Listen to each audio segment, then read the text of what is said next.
One. How you doing today? My name is Matt. We're with CM Contracting Inc. We're doing not only a simulated repairability test, we're also swapping the shingle to prove that this roof is not repairable. In that simulation / swap, we're going to be proving that these shingles are going to be getting prematurely creased and damaged in the whole process. And I'll say the name real quick, okay?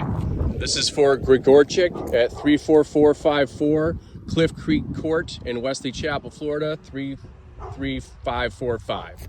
Okay. So now this is the actual damaged shingle that we're going to be taking off to send off, right? We got to to do that. You can see it. You can see the creases all the way through. So now this is the process when we got to take up these nails to get this off. So this is already loose. What I'm going to be doing is, this roof is old, so it's already loose. I just want to make sure not to create any premature mat transfer. And this is how the manufacturers tell you to do it. Exactly, especially State Farm. But as this is USAA. The USAA, but as you can see, I'm trying to be as careful as possible without creating any mat transfer. It depends how many nails they put through, but usually it's 6 to 9 on average.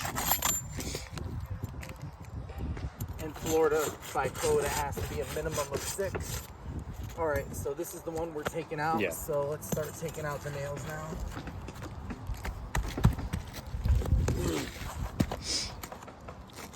And what I do is I just put them down here in the pitch hopper so we don't lose them. So like I said, guys, before, the whole point of doing this is to show that the roof is not repairable. At the same time, we're doing a shingle swap to show that that shingle does not match. And I want to show you this, if you can see this right here. They low nailed this. So you see how the nails are all supposed to be up here? This is a low nail, and what happens is, by having a low nail, it can have a premature vertical tear, horizontal tear, or it just messes up the whole installation and can create further wind damage. And that's what this claim is a wind damage. And it looks like in certain spots they used a lot of PSI. That drives them in a little deeper than they need to be, right? Yeah, that's why you see me hitting the back like this to pull them up. So when you use too much PSI, or if you don't do it perpendicular like I see here, the nails aren't in the way they're supposed to be, so it just makes it a little bit harder, that's all.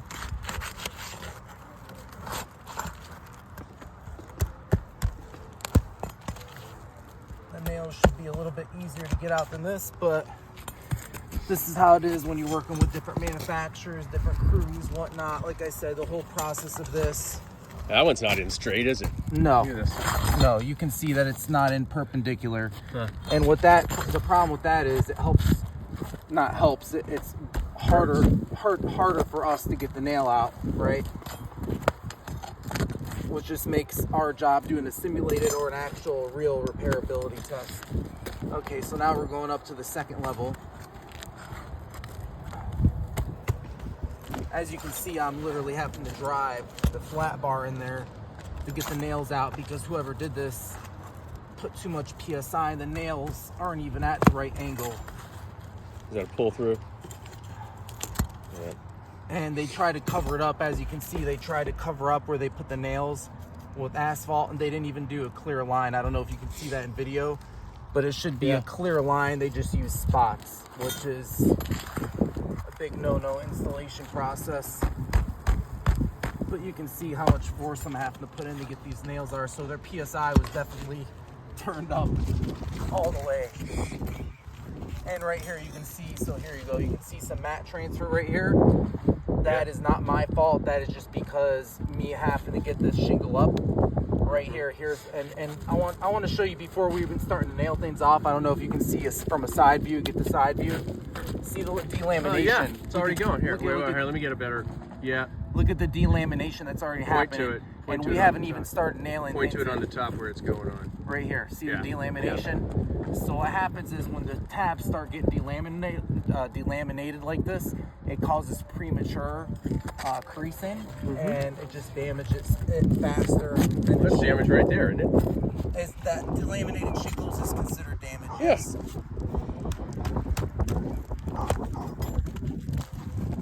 Now, usually these videos aren't supposed to take this long, but when they put the nails in and they don't do the installation process correctly, it's harder on us to do things like this.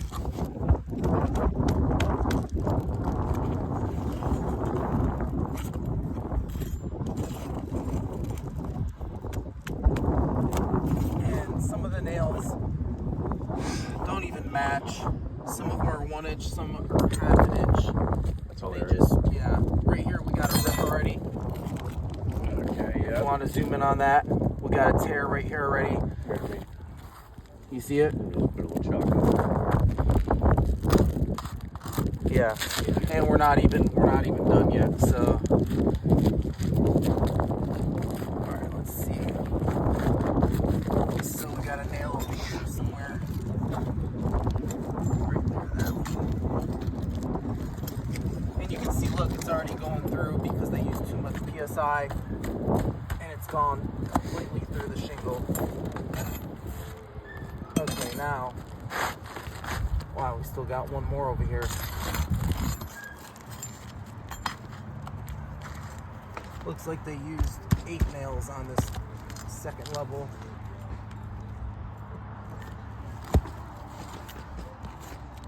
Okay, There we go. so there's the shingle. Let me get out of the shade.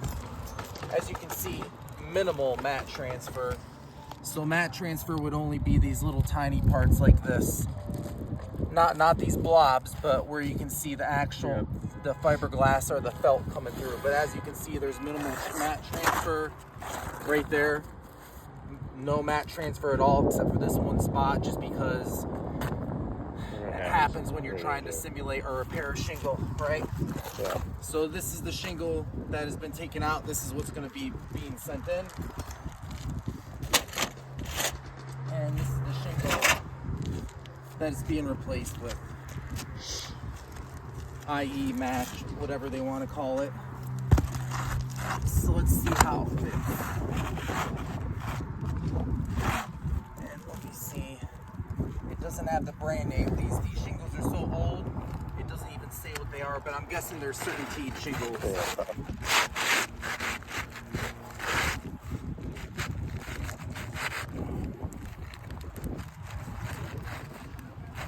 I wouldn't spend too much time on the matching thing. I think we're going way more for just like, can you repair it at all? So this shingle is off. Trying to get it lined up.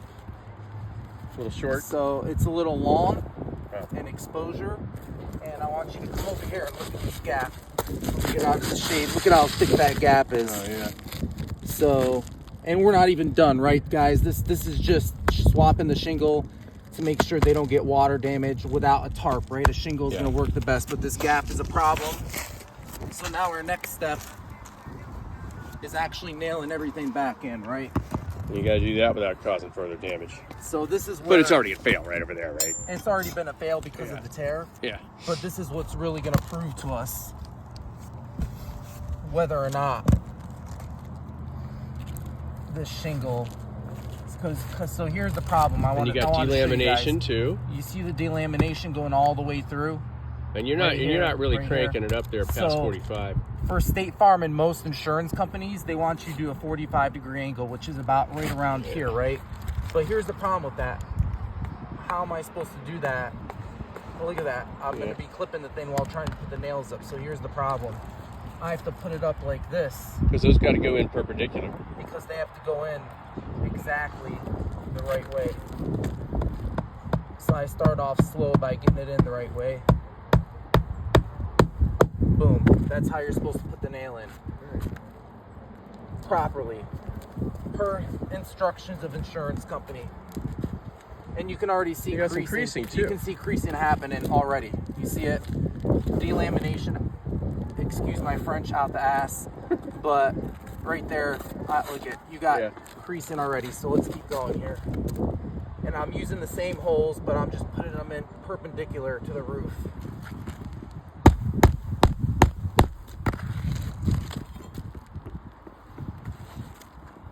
And once again, guys, I'm not trying to push this back as far as I can, but as you can see, And even if I try to get it like this, the nail's not going to go in properly, right? So it has to be pushed back for me to get it in there.